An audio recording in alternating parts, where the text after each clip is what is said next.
Él los instruye, los va formando con su sabiduría que viene de lo alto, los rocía con su doctrina celestial para que vaya empapando sus almas. Comprendió que lo verdaderamente real, seguro, inamovible, es Dios. Eso que por una fracción de segundo supo ver ante el milagro que Jesucristo había hecho. Y por eso apenas dirigió su mirada hacia los peces y se alegró por la gran pesca. En una vida de alegría, de gozo, de plenitud, o se vive una vida para uno mismo, encerrado solo en los propios intereses y al final con ese egoísmo, soledad, vacío y tristeza interior que eso provoca. Queridos hermanos y hermanas, gracias a vosotros, nuestra parroquia ha podido llegar a miles de hogares de todo el mundo, compartiendo la palabra de Dios y manteniendo viva nuestra fe en el mundo digital. YouTube nos ofrece dos formas sencillas de colaborar. Con el botón Gracias podéis hacer una aportación puntual y con la membresía podéis apoyar de forma mensual. Vuestra generosidad ayuda a financiar y mejorar nuestros equipos de grabación, transmisión y el mantenimiento de nuestro canal. Que Dios bendiga vuestra generosidad.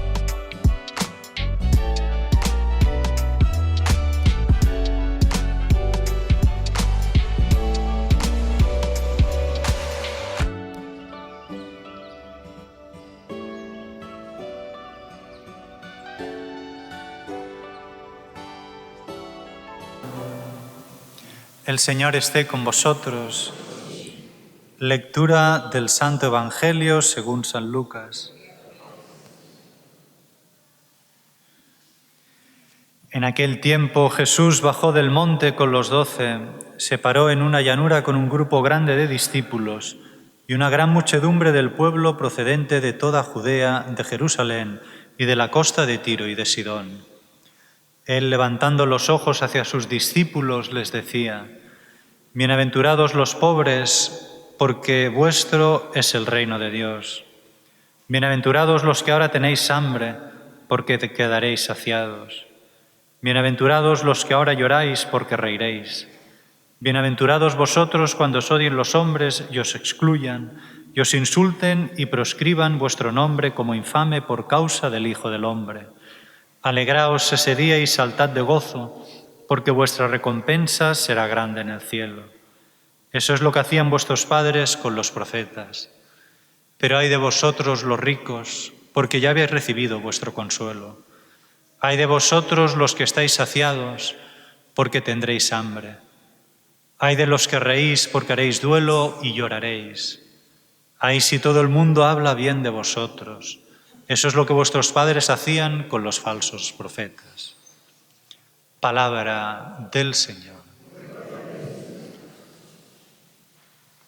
Después de la pesca milagrosa que escuchamos el domingo pasado, aquellos que siguen a Jesús, Él los instruye, los va formando con su sabiduría que viene de lo alto, los rocía con su doctrina celestial para que vaya empapando sus almas y con esas palabras de gracia y de verdad que salen de su boca se vayan transformando y se conviertan en verdaderos discípulos de Jesucristo. Hoy vemos cómo Jesús los instruye con esta enseñanza de las bienaventuranzas en las que Lucas en su Evangelio recoge menos que en San Mateo, pero añade también unos ayes, unos lamentos, que de alguna manera nos recuerdan esa enseñanza de los dos caminos, el camino que lleva a la vida y el camino que lleva a la perdición. De hecho, estas dos categorías, dichosos o bienaventurados y, podríamos decir, malditos o desventurados, en el fondo son dos categorías que definen dos maneras de concebir y de vivir la vida. A la categoría de los dichosos pertenecen, como hemos escuchado, los pobres, los que tienen hambre, los que lloran, los que serán perseguidos por causa del Evangelio. Y a la categoría de los desventurados pertenecen los ricos, los saciados, los que ahora ríen y de los que todo el mundo habla bien. Claro, con ello Jesús no canoniza, no hace santos directamente a los pobres por el hecho de ser pobres, o a los que tienen hambre por el hecho de pasar hambre, etc. Ni tampoco condena directamente a los que son ricos por el hecho de ser ricos, o a los saciados porque simplemente ya están saciados. Porque puede pasar, ¿no?, que haya pobres, económicamente hablando, pero que en el fondo se comportan como los ricos, que tienen la misma mentalidad de muchos de los ricos. Eso sí, sin tener el dinero de los ricos. Entonces, la distinción que hace Jesús es, por decirlo así, más sutil, más profunda.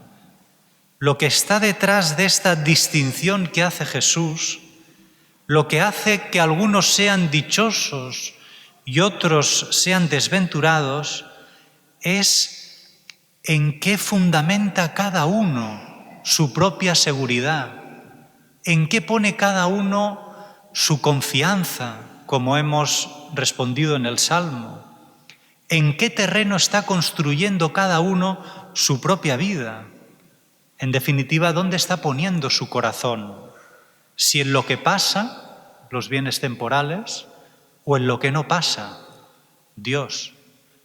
Y esto se ve muy bien en la vida de San Pedro, especialmente en el momento de la pesca milagrosa, en el que Pedro, si recordáis del domingo pasado, ante ese milagro, ante esa multitud de peces, por un instante, contemplando a Jesús, vio a Dios actuando en Jesús y se le abrió una realidad hasta entonces escondida para él.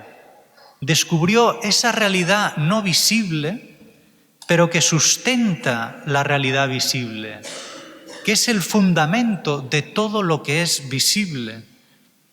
Comprendió que lo verdaderamente real, seguro, inamovible, es Dios. Eso que por una fracción de segundo supo ver ante el milagro que Jesucristo había hecho.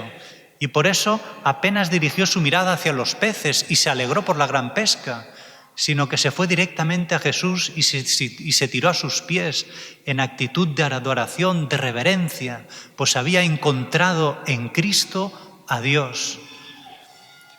Y a partir de entonces, todo lo que había sido hasta entonces su vida, todo aquello en lo que él había fundamentado su vida, todo aquello en lo que había puesto su corazón y su confianza y su sudor, que eran su barca, sus redes, los peces, todo eso pasó a un segundo plano. Comprendió que lo único y seguro y lo fundamental en la vida era Dios y Dios actuando en Jesús. Y por eso entendió que lo que tenía que hacer a partir de entonces era construir su vida sobre eso, es decir, seguir a Jesús. A partir de ese momento no tuvo dudas. Desde ese momento solo tuvo a Jesucristo en su punto de mira y sus enseñanzas, incluso aunque algunas de ellas no las comprendiera, como el discurso del pan de vida, en el que Jesús empieza a hablar que su cuerpo es verdadera comida y su sangre es verdadera bebida, y que Él es el pan de vida que da la vida al mundo.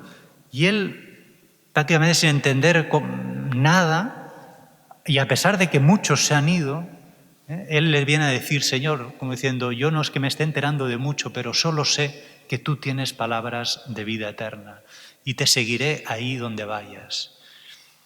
Las cosas que antes ocupaban el primer plano en la mente y el corazón de Pedro, su barca, sus redes, los peces, ahora pasarán a un segundo plano y quedarán reemplazadas por otras cosas que a partir de ese momento ocuparán su mente y su corazón.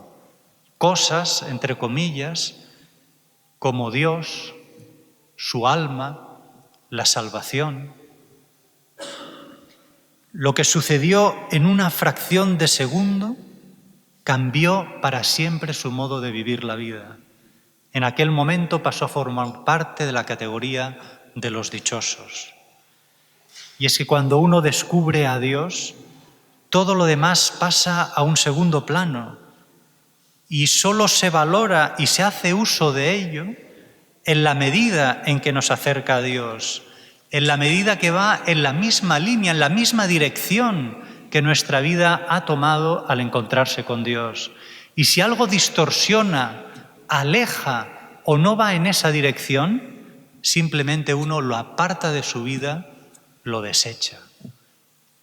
Un caso que nos puede también ayudar a comprender esta distinción que hace Jesús y que pueda arrojar también luz a nuestra vida para saber en qué estamos fundamentando verdaderamente nuestra vida, en qué estamos poniendo verdaderamente nuestra confianza y nuestra seguridad, es el caso del joven rico, que ciertamente era rico, pero también era fiel cumplidor de la ley, como se desprende de la conversación con Jesús.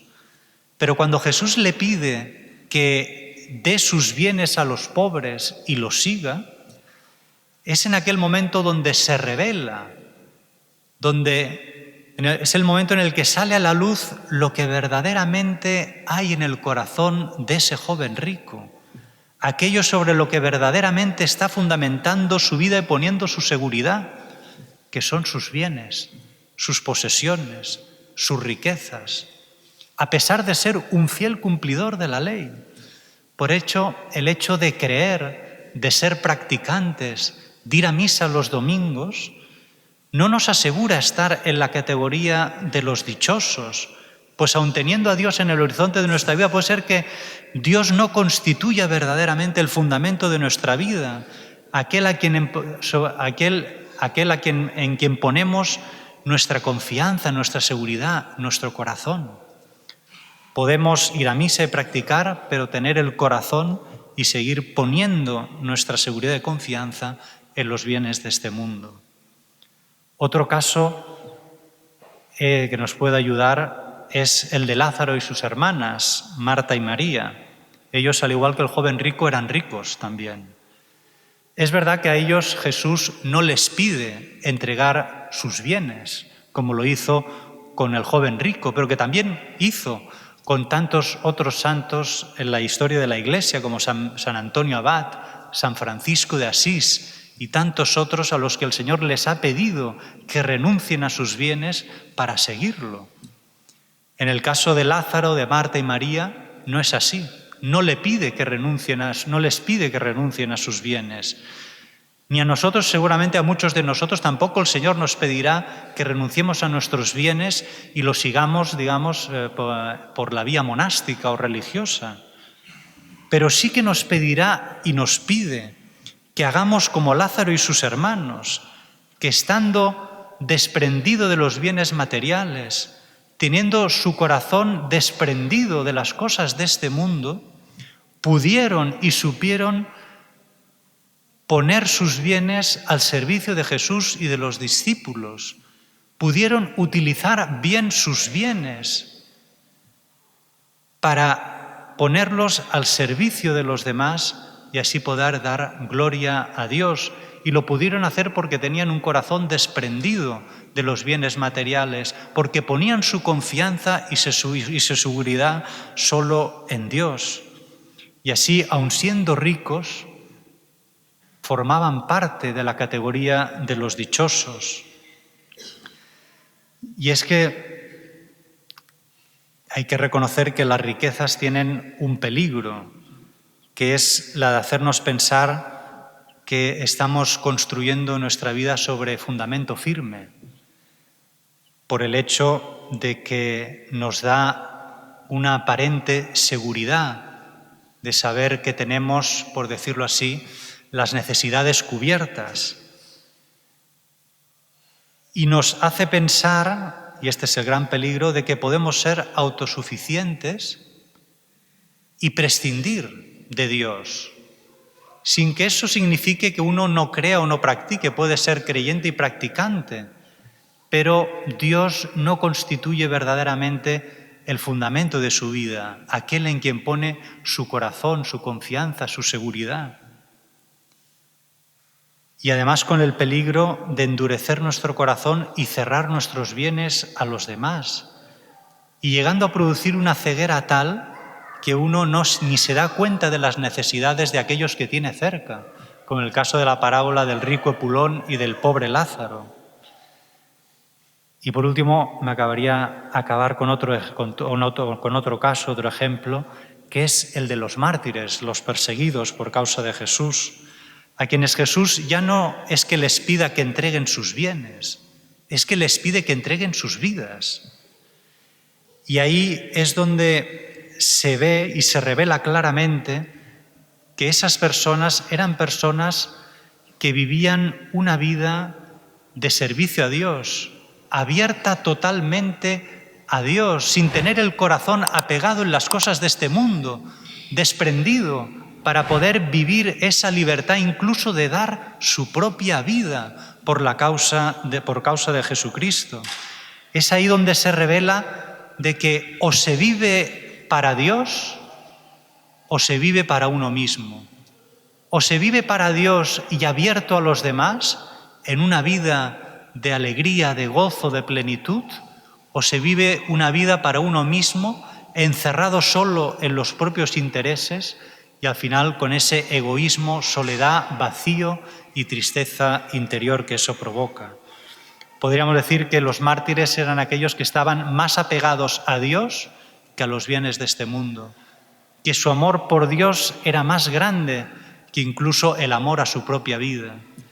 Como dice el Salmo, el amor que me tienes, Señor, vale más que mi vida.